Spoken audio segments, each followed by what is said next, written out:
제 손자가 자해를 시도했다는 전화를 받았을 때 저는 한순간 모든 것이 정지된 것 같았습니다. 70년을 살아오면서 그런 절망감을 느껴본 건 처음이었어요. 하지만 그 순간 20년 전 제가 육군 헌병대장으로 재직할 때 다짐했던 한 가지가 다시 떠올랐습니다. 가혹행위는 반드시 뿌리를 뽑아야 한다. 그날부터 저는 손자를 괴롭힌 그들에게 평생 잊지 못할 교훈을 주기로 결심했습니다. 여러분, 혹시 본인의 소중한 가족이 부당한 일을 당한다면 어떻게 하시겠어요? 조용히 참고 넘어가시겠어요? 아니면 정면으로 맞서시겠어요? 오늘 제가 들려드릴 이야기는 한 할아버지가 선택한 통쾌한 복수에 관한 실화입니다. 저는 김성철, 올해 71살입니다. 겉으로 보기엔 그저 평범한 동네 할아버지죠. 매일 아침 공원에서 산책하고 바둑을 두며 시간을 보내는 평범한 노인 말입니다. 하지만 누구도 모르는 제 과거가 있어요. 저는 30년간 군복무를 하며 마지막 5년은 육군 헌병대장으로 근무했습니다. 그 시절 저는 부대 내 가혹행위 척결의 선봉장이었어요. 제가 직접 나서서 해결하지 못한 가혹행위 사건은 단 하나도 없었습니다. 퇴직 후 20년 저는 그런 과거를 완전히 묻어두고 살았습니다. 가족들에게도 단순히 군인이었다고만 말했을 뿐 구체적인 이야기는 한 번도 하지 않았어요. 특히 사랑하는 손자 준호에게는 더욱 그랬습니다. 준호는 제 유일한 손자로 어려서부터 저를 따라다니며 할아버지, 할아버지 부르던 귀여운 아이였거든요. 그 준호가 작년에 군대에 들어갔습니다.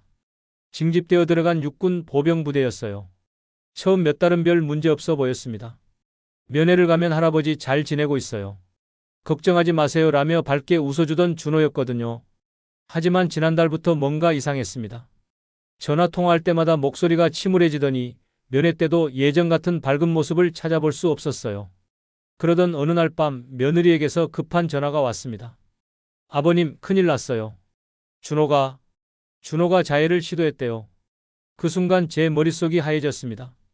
무슨 일인지 물어보니 준호는 부대 내에서 지속적인 가혹행위에 시달리고 있었던 거예요. 선임병들이 조직적으로 괴롭혔고 견디다 못한 준호가 결국 극단적인 선택을 시도한 겁니다. 다음 날 아침 저는 즉시 부대로 향했습니다. 하지만 부대 관계자들의 반응은 실망스러웠어요. 적응부진으로 보입니다. 요즘 애들은 군대 생활이 힘들다고 그런 일을 자주 합니다. 큰 문제는 아닙니다. 이런 식으로 대충 넘어가려고만 하더군요.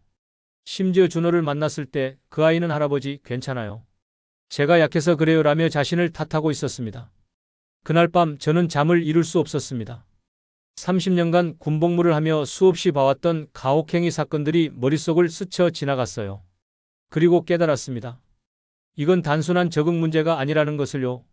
제 손자는 지금 제가 평생 쌓아온 그 악배습의 피해자가 되어 있었던 겁니다. 다음 날 저는 오랫동안 잠들어 있던 제 연락처를 꺼냈습니다. 20년 전 함께 군복무했던 후배들, 그 중에서도 아직 현역에 있거나 예비역으로 활동하고 있는 친구들 말이에요. 첫 번째로 전화를 건 사람은 현재 육군감찰총감으로 근무하고 있는 이중호 준장이었습니다. 중호야, 나 김성철이다. 형이 부탁이 하나 있는데. 전화를 받은 이 준장의 목소리가 떨렸습니다. 대장님, 정말 오랜만입니다. 무슨 일이시죠? 20년이 지나도 여전히 저를 대장님으로 부르는 그의 모습에서 저는 확신했습니다. 아직 늦지 않았다는 것을요. 하지만 그 순간 저는 한 가지를 깨달았습니다. 이 일을 해결하기 위해서는 단순히 권위에 의존할 수만은 없다는 것을요. 준호를 괴롭힌 그들에게는 진짜 무서움이 무엇인지, 그리고 가혹행위가 어떤 결과를 가져오는지 몸소 깨닫게 해줘야 했습니다. 제 손자가 당한 고통만큼, 아니 그보다 더 큰 대가를 치르게 만들어야 했어요. 그렇게 저희 복수가 시작되었습니다. 70세 할아버지의 조용하지만 확실한 복수 말입니다. 과연 제가 어떤 방법을 사용했을까요? 그리고 준호를 괴롭힌 그들에게는 어떤 일이 벌어졌을까요? 잠시만요. 여기서 미리 말씀드릴 것이 하나 있습니다. 제가 앞으로 들려드릴 이야기는 단순한 복수담이 아닙니다.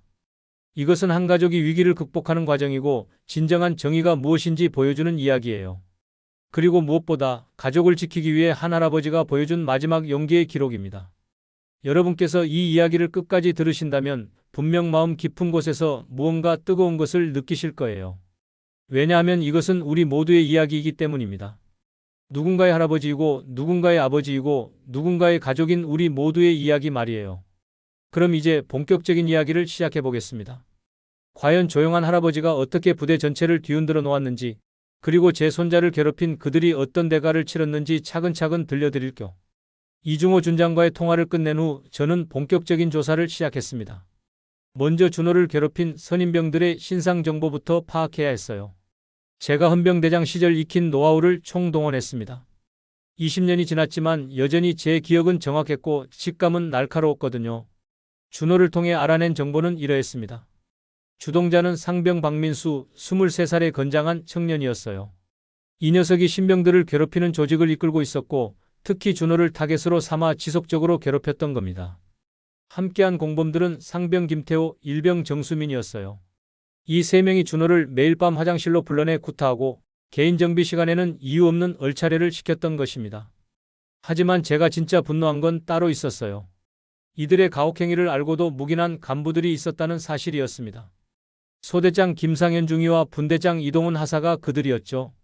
특히 김상현 중위는 준호 어머니가 찾아가 호소했을 때 요즘 애들은 나약해서 그렇다. 군대에서 그 정도는 당연하다며 오히려 준호를 탓했던 인물입니다. 그날 밤 저는 오랫동안 잠들어 있던 제 서류함을 열었습니다. 30년간 모아온 인맥들의 연락처가 빼곡히 적힌 수첩이 있었어요. 제가 직접 지휘했거나 함께 근무했던 후배들 중 상당수가 아직 군에서 중요한 보직을 맡고 있었습니다. 첫 번째 전화는 현재 육군본부 인사사령관으로 근무하는 최재훈 소장에게 걸었습니다. 재훈아, 나 김성철 대령이야. 대장님, 정말 오랜만입니다. 그는 여전히 제게 대장님이라고 불렀어요. 지금 시간 있나? 형이 급한 일이 하나 있어서 그러는데. 최 소장은 즉시 달려왔습니다. 제가 상황을 설명하자 그의 얼굴이 굳어졌어요. 대장님, 이건 절대 용납할 수 없는 일입니다. 제가 즉시 해당 부대에 특별감찰을 지시하겠습니다. 하지만 저는 손을 저었습니다. 아니야. 그렇게 하면 또 유야무야 넘어갈 거야. 우리가 직접 나서야 해. 그렇게 저희 복수작전이 시작되었습니다. 하지만 여러분, 제가 말하는 복수는 폭력이나 불법적인 방법이 아니었어요. 저는 철저히 합법적인 범위 내에서 하지만 그들이 평생 잊을 수 없을 만큼 확실하게 교훈을 주기로 했습니다. 먼저 저는 해당 부대의 모든 정보를 수집했습니다. 부대장부터 말단 행정병까지 누가 언제 무엇을 했는지 철저히 파악했어요. 그리고 놀라운 사실을 발견했습니다.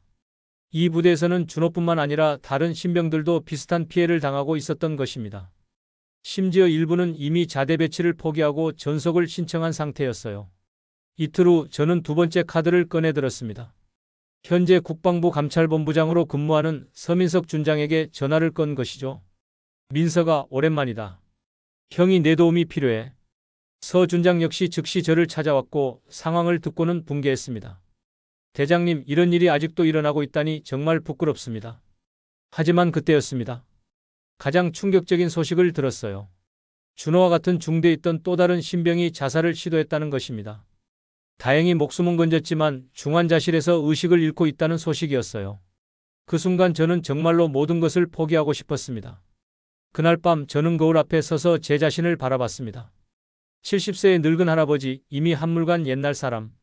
정말 내가 뭘 할 수 있을까? 하는 회의감이 밀려왔어요. 30년 전의 권위와 영향력은 이미 사라진 지 오래였고 지금의 저는 그저 평범한 노인일 뿐이었습니다. 그때 며느리가 전화를 걸어왔습니다. 아버님, 준호가 또 자해하려고 했대요. 면회 갔는데 손목에 상처가 있더라고요. 그 순간 제 가슴속에서 무언가 뜨거운 것이 치밀어 올랐습니다. 분노였을까요? 아니면 결연한 의지였을까요? 안 돼. 이렇게 두고 볼 수는 없어. 그날 밤 저는 마지막 카드를 꺼내들기로 결심했습니다. 제가 30년간 쌓아온 모든 인맥과 경험을 총동원해서 그들에게 진짜 무서움이 무엇인지 보여주기로 한 것입니다. 하지만 이번엔 혼자가 아니었어요. 제 예부아들이 하나둘 모여들기 시작했거든요. 다음 날 아침 현재 육군교육사령관으로 근무하는 한태섭 소장에게서 전화가 왔습니다. 대장님, 소식 들었습니다. 제가 도와드릴 일이 있으면 언제든 말씀하세요. 그리고 오후에는 육군헌병사령관 박종민 준장, 저녁에는 합참정보본부장 이성호 소장까지 연락이 왔어요. 제가 30년간 키워온 후배들이 하나둘 뜻을 같이 해주겠다고 나선 것입니다. 그 순간 저는 깨달았습니다. 제가 혼자가 아니라는 것을, 그리고 아직 늦지 않았다는 것을요. 좋아, 이제 진짜 시작이야.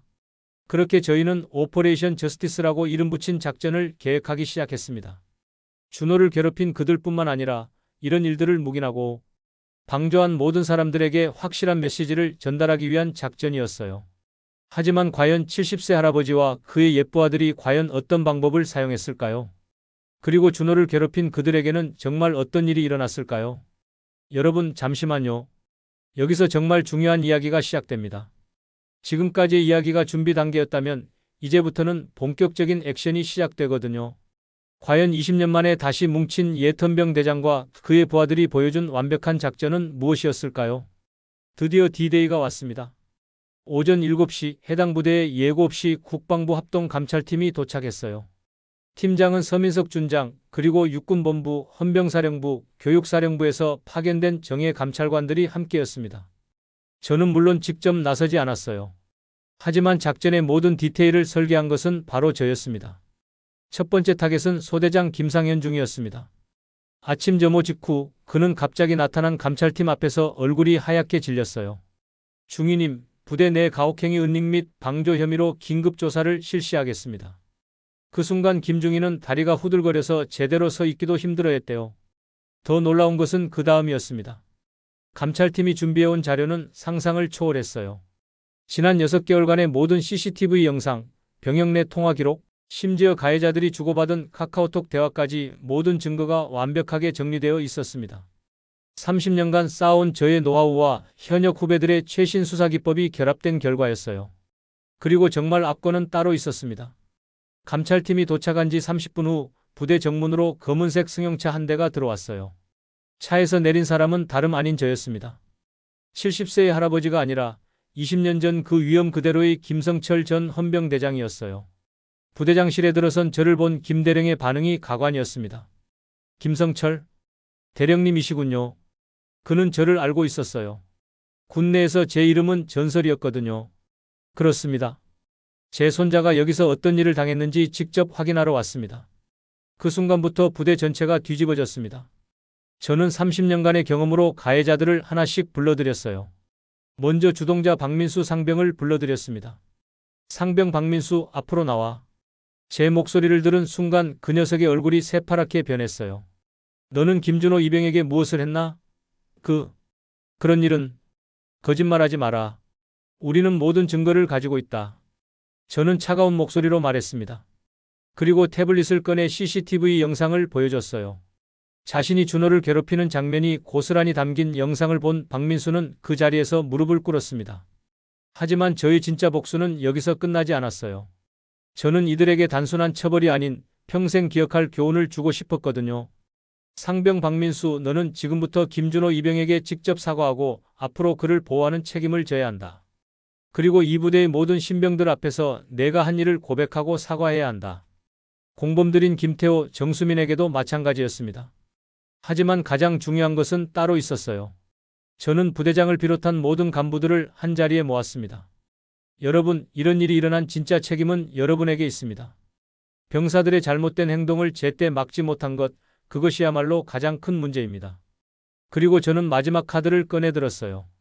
앞으로 이 부대에는 매월 특별 감찰이 실시될 것입니다. 그리고 가혹행위 신고센터가 직접 설치됩니다. 만약 다시 이런 일이 일어난다면 저는 잠시 말을 멈췄습니다. 그때는 제가 직접 나서지 않을 것입니다. 하지만 여러분은 군복을 벗게 될 겁니다. 그 순간 부대 전체가 조용해졌어요. 70세 할아버지의 한마디가 수백 명의 장병들을 완전히 압도한 순간이었습니다. 하지만 진짜 감동은 그 다음에 일어났습니다. 저는 준호를 불러들였어요. 그 아이는 여전히 위축되어 있었지만 제 앞에 서자 조금씩 고개를 들었습니다. 준호야, 할아버지가 왔다. 그 순간 준호가 터뜨린 눈물을 저는 평생 잊을 수 없을 것 같아요. 할아버지, 정말 미안해요. 제가 너무 약해서. 아니야, 준호야. 너는 잘못한 게 없어. 할아버지가 미안하다. 진작 알았어야 했는데. 저 역시 그 순간 눈물을 참을 수 없었습니다. 그리고 정말 놀라운 일이 일어났어요.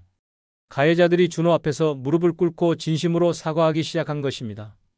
준호야, 정말 미안하다. 우리가 너무 잘못했어. 앞으로는 내가 편안하게 군 생활할 수 있도록 우리가 도울게. 그날 이후 부대는 완전히 달라졌습니다. 가혹행위는 완전히 사라졌고 오히려 선우임 간의 따뜻한 배려, 문화가 자리 잡았어요. 준호는 다시 밝은 모습을 찾았고 다른 신병들도 안전하고 편안한 군 생활을 할 수 있게 되었습니다. 1년 후 준호가 전역하던 날 저를 찾아왔어요. 할아버지 정말 감사해요. 할아버지가 아니었다면 저는 준호야, 할아버지는 내가 자랑스럽다. 끝까지 견뎌낸 내가 정말 대견해. 그리고 저는 깨달았습니다.